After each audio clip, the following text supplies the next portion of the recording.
مسیح یسوع کے پاک اور عظیم اور جلالی نام میں تمام سننے والوں کو میرا سلام پہنچے۔ آج ہم خداوند کے کلام اقدس میں سے اپنی رہنمائی کے لیے سنیں گے زبور، اس کی پہلی کتاب اور اس کا زبور نمبر 7، عدل اور انصاف کے لیے دعا۔ اے خداوند میرے خدا، میرا توکل تجھ پر ہے، سب پیچھا کرنے والوں سے مجھے بچا اور چھڑا۔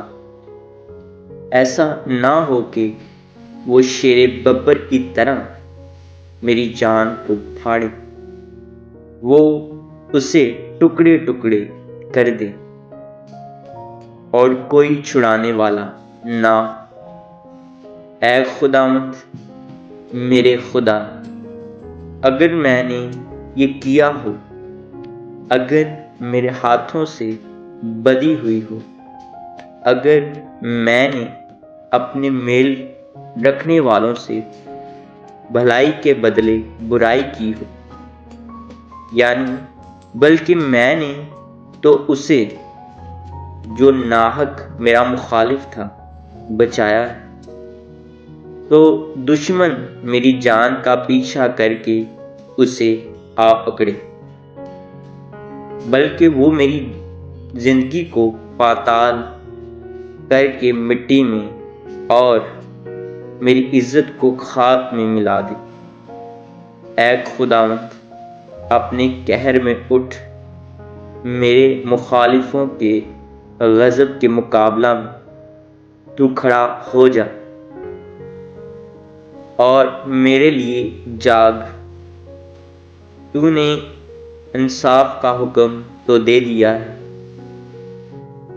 تیرے چوگرد قوموں کا اجتماع ہو اور تو ان کے اوپر عالم بالا کو لوٹ جا۔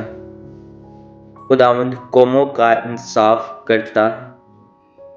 اے خداوند اس صداقت اور راستی کے مطابق جو مجھ پر ہے میری عدالت کر۔ کاش کہ شریروں کی بدی کا خاتمہ ہو جائے، پر صادق کو تو قیام بخش، کیونکہ خدائے صادق دلوں اور گردوں کو جانچتا ہے۔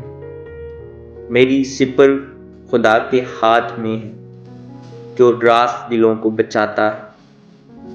خدا صادق منصف ہے، بلکہ ایسا خدا جو ہر روز قہر کرتا ہے۔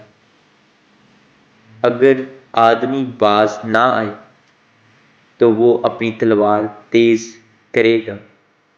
اس نے اپنی کمان پر چلا چڑھا کر اسے تیز کر لیا ہے۔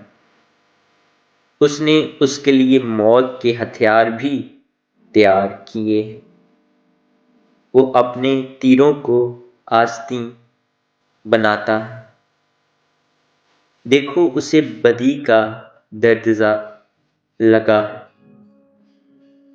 بلکہ وہ شرارت سے باردار ہوا اور اس سے جھوٹ پیدا ہوا۔